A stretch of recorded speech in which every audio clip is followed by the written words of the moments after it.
Hi there, my name is Cassidy, and this is my twin sister Penelope. In the past few years, we've been through so much, and I decided to share our story here because it's just too crazy to keep to ourselves. Everyone seems to think that having a twin is super cool. You can read each other's minds, share all your things, and you'll never be lonely. And for a while, it was cool for real. Our mom and dad would show us off to everyone. Our mom was nice, but we always preferred our dad. He'd always take us out to spoil us, and he was always giving us secret gifts. We were his pride and joy, and everybody knew it. Then, when we were 13 years old, our perfect little life started to change. My mom was pregnant with our baby brother, and my dad decided that he needed to make more money. He was able to get a better job in another state, and he had to move for a while. He said that it wouldn't be permanent, so he didn't want us to come along. He promised to visit once in a while. It was weird living without him, but we got used to it after a while. After my brother was born, my mom started acting weird. She'd only pay attention to him,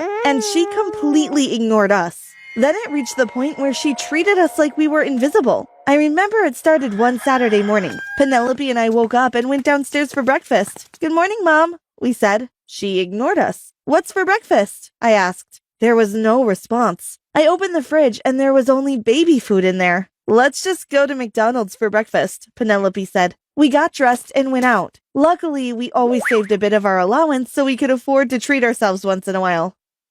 "What do you think is wrong with Mom?" I asked with a mouth full of pancakes. "I don't know. I hear some women get all weird after having a baby. Maybe she'll snap out of it soon," Penelope replied. "I hope so," I sighed. Our mom ignored us for another week, so we continued eating out a lot. Then, as we were down to our last dollar, her dad decided to pay us a surprise visit. We came home from school on Friday and just saw him sitting there happily in our living room. "Dad!" we both screamed while running into his arms. "My pride and joy, my baby girls, how have you been?" he asked. "We're fine, but we think something is wrong with Mom," I said. Then Penelope nudged me in the stomach. My mom walked in with a bright smile on her face.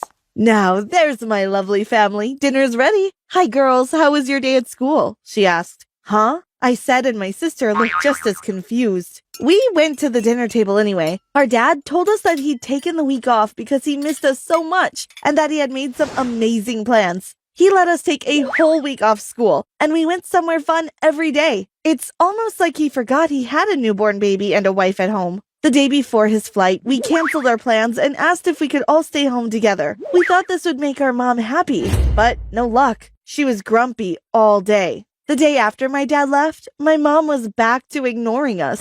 She did this for about a week. Then she'd actually talk to us, but almost everything she said was hateful. I remember when we asked her if we could have some money to buy dresses for the school dance. "Why would you want to go to the dance anyway? I doubt any boy would ask you two out," she said. "Because you're both really ugly and dumb. I don't see why any boy would waste their time on you. Anyway, you're not getting any of my money." We were sad and eventually decided not to go to the dance. Another time, we asked her for permission to go to a friend's sleepover. "What kind of crazy person would invite you two losers to their house anyway?" she asked. "Samantha is our friend, Mom. She's been our friend since kindergarten. Don't you remember her?" Cassidy asked.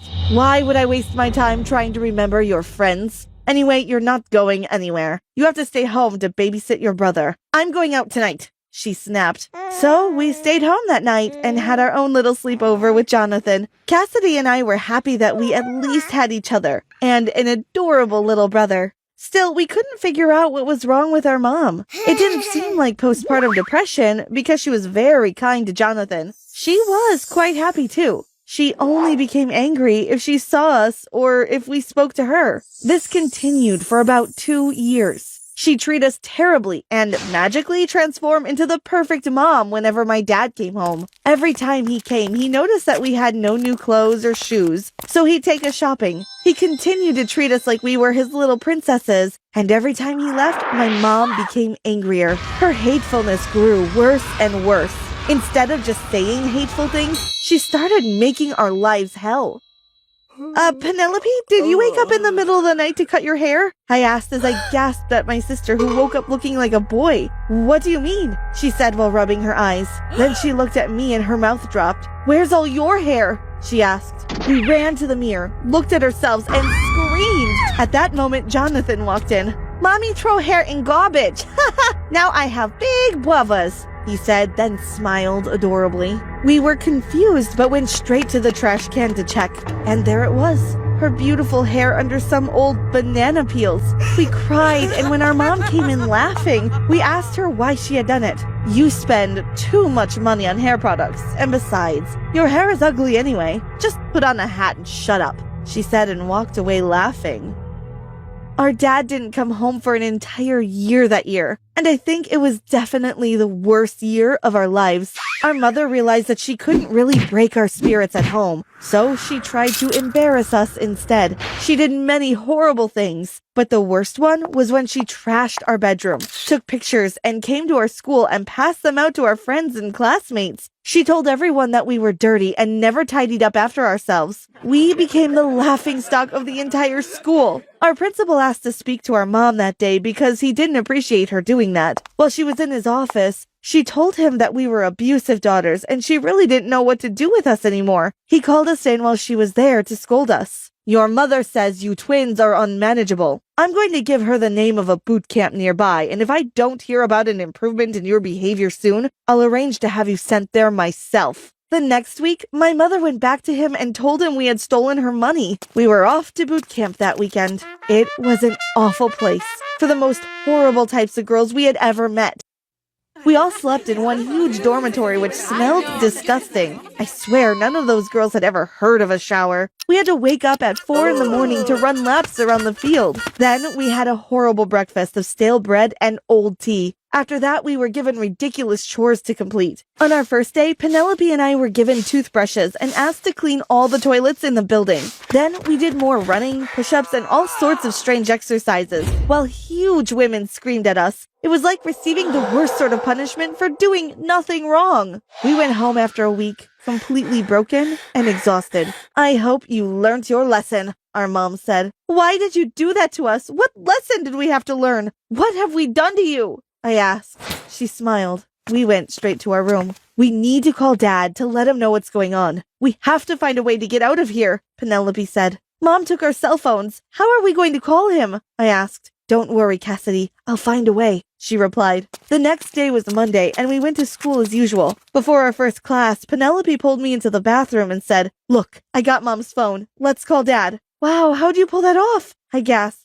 Just as I grabbed the phone, I saw a text message from our Aunt Suzette, our mom's sister, who was never really fond of us. It read, I think that's a drastic measure. Maybe you should reconsider. What are they talking about? I asked.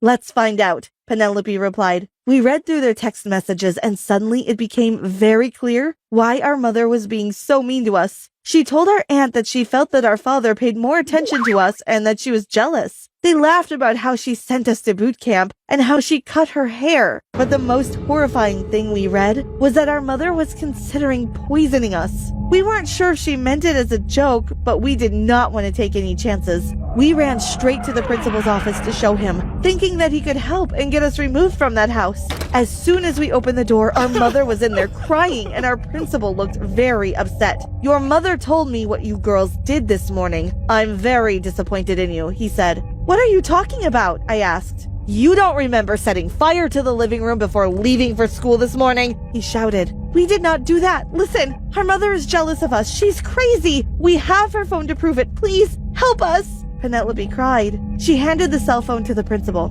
Why did you take your mom's phone? He asked. To call our dad. She took our phones away and we need to call him. She's going to try to poison us soon if we aren't taken away, I said.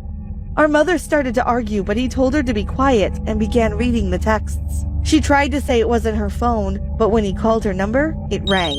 I'm calling the police, he shouted. My mother stood and ran out the door. We sat down, relieved that someone had finally believed us. He called our dad too and explained the whole story. He was very apologetic and promised not to jump to conclusions ever again. We live with our dad now. My mom is in prison, so we all moved away. Our baby brother is confused, but I think he'll be fine. But guess what? Our dad has a whole new family too. He has a girlfriend named Sandra and 2 kids. This was why he wasn't coming home to see us. It turns out my mom was jealous of the wrong people all along.